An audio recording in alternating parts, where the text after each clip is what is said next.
Hello again, welcome back to my channel, Solo Scriptus. In the last video that we did, we had talked about the importance of studying the Bible for ourselves. There's so much deception out there in the world, and that is Satan's end goal. He wants to try to deceive.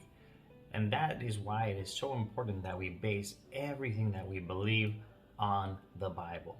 We have to compare everything that we see, everything that we hear to the Bible. God has given us not only the Bible, but He also gave us what we call the book of nature, which is the visible world around us.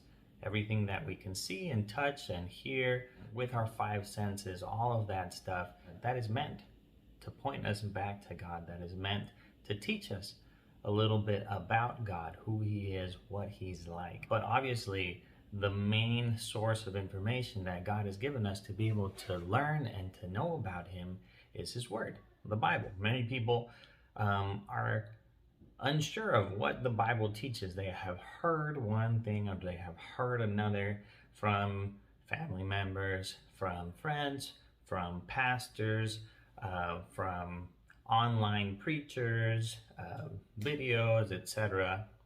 And that is all good. And it's great. However, it is so incredibly important for us, for ourselves, to be able to go into the Word, to study the Bible, and to be able to discover for ourselves what the Bible says in order to try to discover what is truth. There are so many denominations and churches out there, and they all teach slightly different things. So if you are a person that is perhaps new to Christianity, or a person that is wanting to just study the Bible a little bit more to see for yourself what is it teaching really, is what the Lutherans say right? Is it the Methodists? Who's right? Or is everybody just slightly right? Who's to say? And this is why it is very, very important to be able to try to study the Bible for yourself.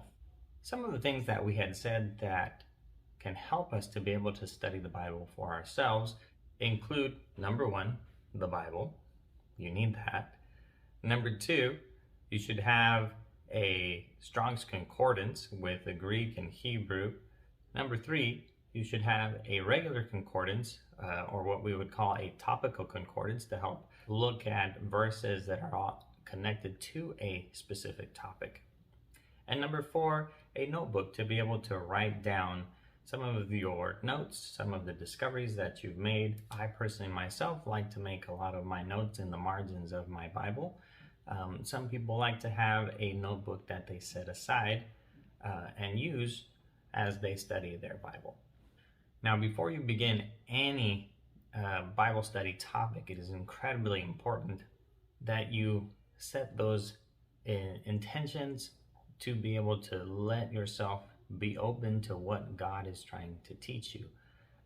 We start always with a word of prayer, looking and asking in sincerity of spirit and of heart to be led by God, to have God teach us and show us what is written in His Word, and not to let any type of bias cloud our thinking, right? We have thousands of years of Christian tradition, right? Close to 2,000 years of Christian tradition.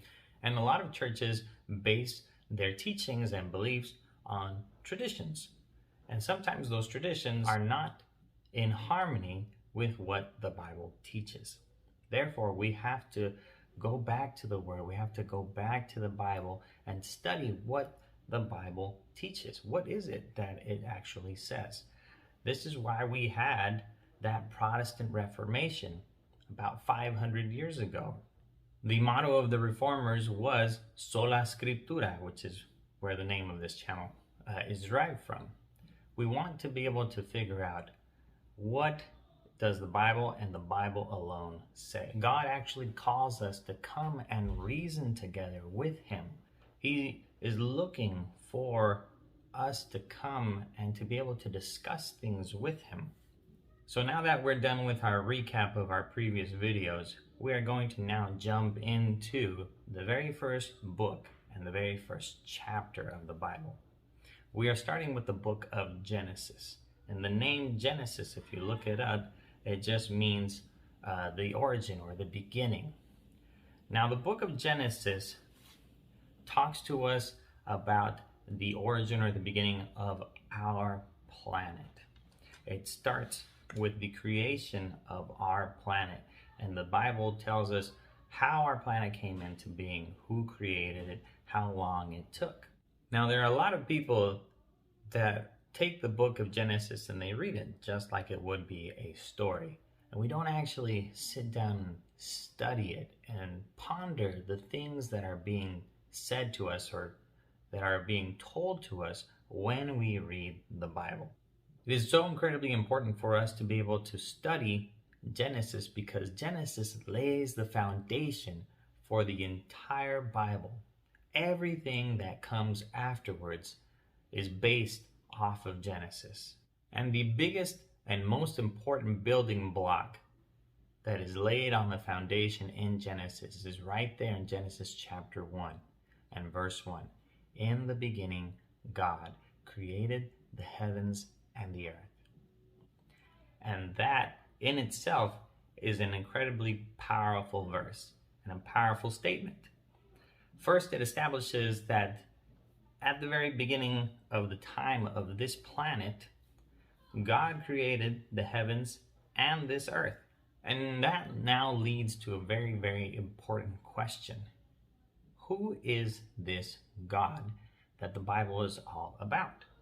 Now, something else that we might consider, or we might ask ourselves about, is this God that exists, that is mentioned to us in the Bible here in Genesis chapter 1, that created all things. If he exists, what does he look like? Does the Bible tell us about that? Does he have a physical body? Does he have an appearance? What is his name? What is he like? What is his personality and his character like? Very important to also know what he is not like. Is he a God of the Hebrews alone? Is he a God? Is he the God of the entire universe, of all creation, not just the creation of this planet? Where does he live? How is it possible that he can do all the things that are said that he can do? And why did he do it? Why did he create the heavens and the earth? And then lastly, why is all of this important? If you have your Strong's Concordance, you'll notice that the word God is the Hebrew word H430. Hebrew 430. That's what that H is for. And the word is Elohim. Now, this word Elohim is not a name per se, but it is more of a description of who God is and what he is like, as in a description of his nature, his position, his power. Now, in the culture of the Hebrews who wrote the Bible, it was believed that this God was one singular being. And this is very, very important later on because we are introduced to the concept of a bunch of different false gods. And the Jewish people and the Hebrew people were very, very proud to be what we consider monotheistic, that they had one God versus many different types of gods in the other religions in the world.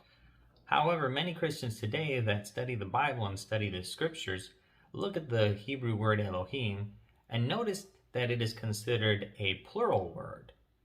Now, how does this fit? Why would the Hebrews who believed in one God use a plural word to refer to their God? This is a topic that we will be diving into as we continue to study the scriptures. However, it is important to know and to understand that the Bible, at least the Old Testament, was written from the point of view of a people that believed in one God. And that is why the Hebrew religion to this day is considered monotheistic. And they are very strongly opposed to Christianity today because most Christian religions teach that inside of the one God, there is a plurality. And they get this idea from this Hebrew word and also from some verses in the New Testament. And that is one of those things that we have to study and see, well, which one is right? Is the Hebrew point of view correct? Is the Christian point of view correct? Or is the truth somewhere in between? For now, we will notice that the Hebrew word Elohim is a plural word. However, it is used in a singular sense. If you are looking at your concordance, one of the definitions that is given for the word Elohim notes that it is used in the sense of the plural of majesty. Just like the kings and queens of old would refer to themselves in the plural when they spoke of themselves, it is believed that the Hebrews also used this word Elohim in that sense to try to magnify this God that they believed in and that they revered and that they trusted in. And so once again, the word Elohim is not necessarily a name for God. However, it does describe God's nature, God's position, and God's power, which is distinct from humanity.